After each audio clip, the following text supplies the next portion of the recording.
શ્રીમદ ભાગવત મહાત્મ્ય ચાલી રહ્યું છે અને ચતુર્થો અધ્યાય।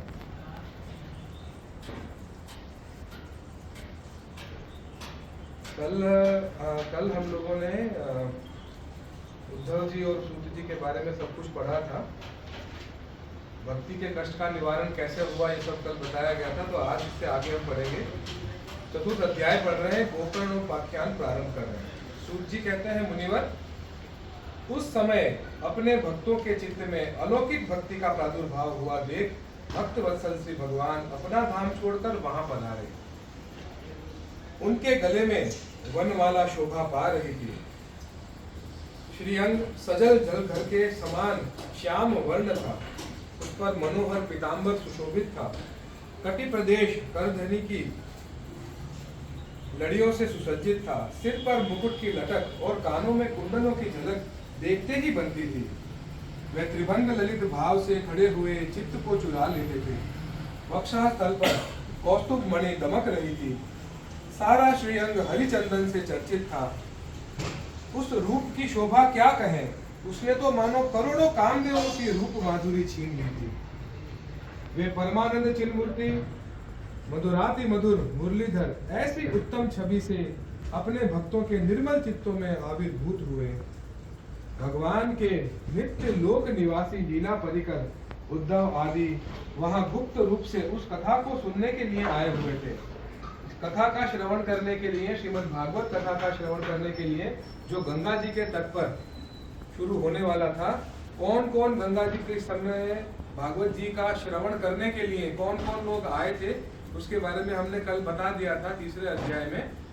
तो उससे आगे हम चल रहे हैं। सारे ऋषि, सारे देवतागण, सब के सब लोग श्रीमद् भागवत का श्रवण करने के लिए वहां पर पहुंच गए थे।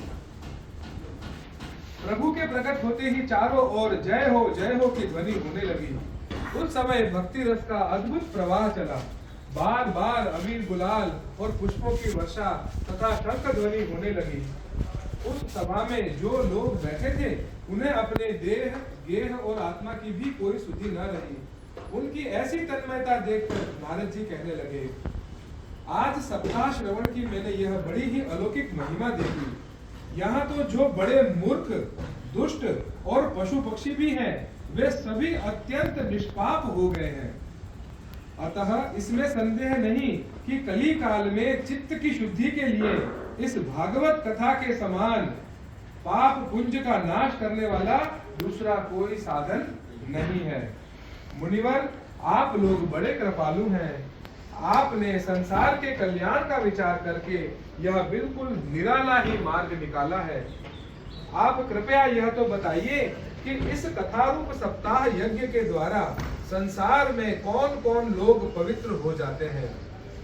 हमें कौन कौन लोग संसार में भागवत कथा को सुनकर पवित्र हो जाते हैं, उसके बारे में सनकादि बता रहे हैं।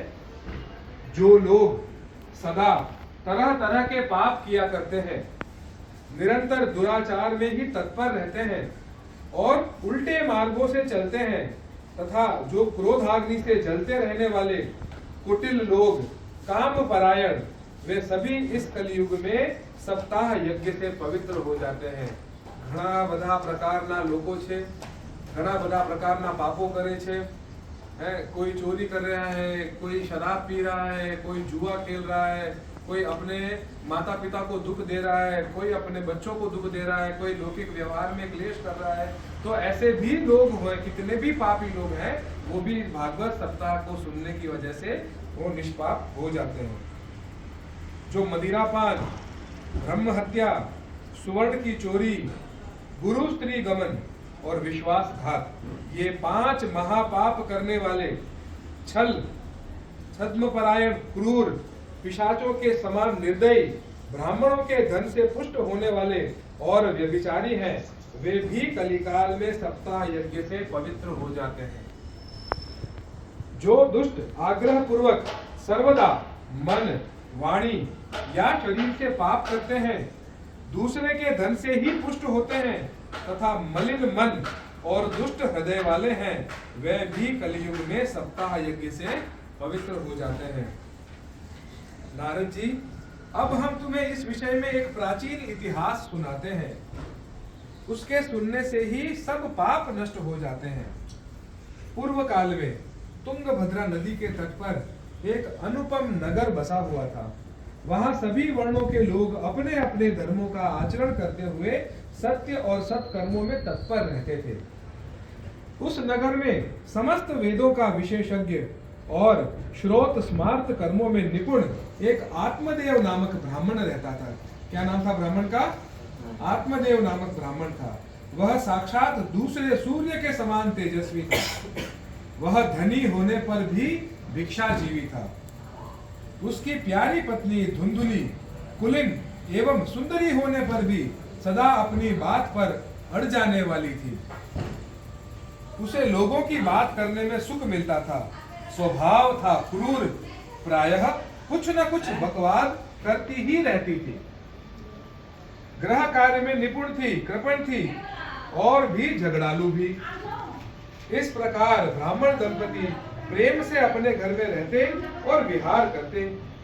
उनके पास अर्थ और भोग विलास की सामग्री बहुत थी। घर द्वार भी सुंदर थे, परंतु उससे उन्हें सुख नहीं था। लोगों पास બધું હતું। સુંદર સ્ત્રી હતી, ભોગ વિલાસના બધા સાધનો હતા। સ્ત્રી કેવી હતી? સુંદર તો બહુ હતી, પણ ક્રૂર, પોતાની જીદ કરવા વાળી, બીજાની વાતો કરવા વાળી, પોતાનો કાંઈ સ્વભાવ એનો કેવો હતો? दुष्ट। एक दिन वह ब्राह्मण देवता बहुत दुखी होकर घर से निकलकर वन को चल दिया। दोपहर के समय उसे प्यास लगी, इसलिए वह एक तालाब पर गया।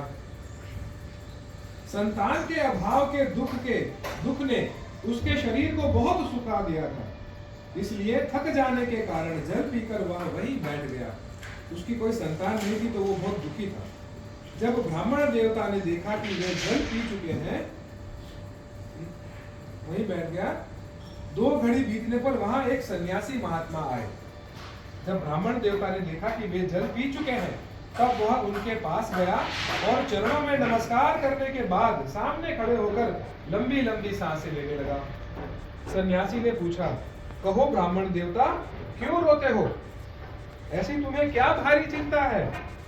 तुम जल्दी ही मुझे अपने दुख का कारण बताओ। ब्राह्मण ने कहा, महाराज, मैं अपने पूर्व जन्म के पापों से संचित दुख का क्या वर्णन करूं? अब मेरे पितर मेरे द्वारा दी हुई जलांजलि के जल को अपनी चिंता जनित सांस से कुछ गर्म करके पीते हैं। देवता और ब्राह्मण मेरा दिया हुआ प्रसन्न मन से स्वीकार नहीं करते हैं। संतान के लिए मैं इतना दुखी हूं कि मुझे सब सूना सूना ही दिखाई देता है। मैं प्राण त्यागने के लिए यहाँ आया हूँ। संतानहीन जीवन को धिक्कार है, संतानहीन ग्रह को धिक्कार है, संतानहीन धन को धिक्कार है और संतानहीन कुल को धिक्कार है। मैं जिस गाय को पालता हूँ वह भी सर्वथा बांझ हो जाती है। जो पेड़ लगाता हूँ उस पर कभी फूल नहीं लगते हैं। मेरे घर में जो फल आता है वो बहुत ही जल्दी सड़ जाता है। जब मैं ऐसा अभागा और पुत्रहीन हूँ, तब फिर इस जीवन को ही रखकर मुझे क्या करना है? ऐसा कहकर वह ब्राह्मण दुख से व्याकुल हो उन सन्यासी महात्मा के पास फूट फूट कर रोने लगा। तब उन सन्यासी को बड़ी दया आई। उन्होंने कहा, ब्राह्मण देवता, इस प्रजा प्राप्ति का मोह त्याग दो। कर्म की गति बड़ी प्रबल है। विवेक का आश्रय लेकर संसार की वासना छोड़ दो। सुनो, मैं इस समय तुम्हारा प्रारब्ध देखकर निश्चय किया है कि 7 जन्म तक तुम्हारे कोई संतान किसी प्रकार नहीं हो सकती। पूर्व काल में राजा सगर एवं अंग को संतान के कारण दुख भोगना पड़ा था। ब्राह्मण, अब तुम कुटुंब की आशा छोड़ दो। संन्यास में भी सब प्रकार का सुख है। ब्राह्मण ने कहा, महात्मा जी, विवेक से मेरा क्या होगा? मुझे तो बलपूर्वक पुत्र दीजिए, नहीं तो मैं आपके सामने ही शोक मूर्छित होकर अपने प्राण त्याग देता हूं। जिससे पुत्र स्त्री आदि का सुख नहीं है, ऐसा संन्यास तो सर्वथा नीरस है। लोक में सरस तो पुत्र पौत्रादिक से भरा हुआ गृहस्थ आश्रम ही है। ब्राह्मण का ऐसा आग्रह देखकर उन तपोधन ने कहा, विधाता के लेख को मिटाने का हठ करने से राजा चित्रकेतु को बड़ा कष्ट उठाना पड़ा था। इसलिए दैव जिसके उद्योग को कुचल देता है, उस पुरुष के समान तुम्हें भी पुत्र का सुख नहीं मिलेगा। तुमने तो बड़ा हठ पकड़ रखा है और अर्थी के रूप में तुम मेरे सामने उपस्थित हो। ऐसी दशा में मैं तुमसे क्या ही कहूं। जब महात्मा जी ने देखा कि यह किसी प्रकार अपना आग्रह नहीं छोड़ रहे, तब उन्होंने उसे एक फल देकर कहा, इसे तुम अपनी पत्नी को खिला देना, इससे उसे एक पुत्र होगा। तुम्हारी स्त्री को 1 साल तक सत्य, शौच, दया, दान और एक समय एक ही अन्न खाने का नियम रखना चाहिए। यदि वह ऐसा करेगी तो बालक बहुत शुद्ध स्वभाव वाला होगा। यह कहकर वे योगीराज चले गए और ब्राह्मण अपने घर लौट आया। वहां आकर उसने वह फल अपनी स्त्री के हाथ में दे दिया और स्वयं कहीं चला गया। उसकी स्त्री तो कुटिल स्वभाव की थी। वह रो रोकर अपनी एक सखी से कहने लगी, सखी, मुझे तो बड़ी चिंता हो गई, मैं तो यह फल नहीं खाऊंगी। फल खाने से गर्भ रहेगा और गर्भ से पेट बढ़ जाएगा, फिर कुछ खाया पिया नहीं जाएगा, इससे मेरी शक्ति भी बहुत क्षीण हो जाएगी। तब बता, घर का धंधा कैसे होगा? और देववश यदि कहीं गांव में डाकुओं का आक्रमण हो गया तो गर्भिणी स्त्री कैसे भागेगी? यदि सुखदेव जी की तरह यह गर्भ भी पेट में ही रह गया तो इसे बाहर कैसे निकाला जाएगा? और कहीं प्रसव काल के समय वह टेढ़ा हो गया तो फिर प्राणों से ही हाथ धोना पड़ेगा। यो भी प्रसव के समय बड़ी भयंकर पीड़ा होती है। मैं सुकुमारी भला यह सब कैसे सह सकूंगी? सोचो किस किस बात का वो विचार कर रही है, जबकि ऐसा कुछ सोचने का कोई अभिप्राय ही नहीं है। ऐसी बातों के बारे में वो स्त्री सोच रही है जिसको सोचने का कोई मतलब ही नहीं है। स्त्री का स्वभाव इस तरीके का हो जाता है। मैं जब दुर्बल पड़ जाऊंगी तब नंदरानी आकर घर का सब माल मत्ता समेट जाएगी और मुझे तो सत्य, शौच आदि नियमों का पालन होना भी कठिन ही जान पड़ता है। जो स्त्री बच्चा जनती है उसे उस बच्चे के लालन पालन में भी बड़ा कष्ट होता है। मेरे विचार से तो बंध्या या विधवा स्त्रियां ही सुखी हैं। मन में ऐसे ही तरह तरह के कुतर्क उठने से उसने वह फल नहीं खाया और जब उसके पति ने पूछा, फल खा लिया? तब उसने कह दिया, हाँ खा लिया। एक दिन उसकी बहन अपने आप ही उसके घर आई। तब उसने अपनी बहन को सारा वृतांत सुनाकर कहा कि मेरे मन में इसकी बड़ी चिंता है। मैं इस दुख के कारण दिनों दिन दुर्बल हो रही हूँ। बहन मैं क्या करूँ?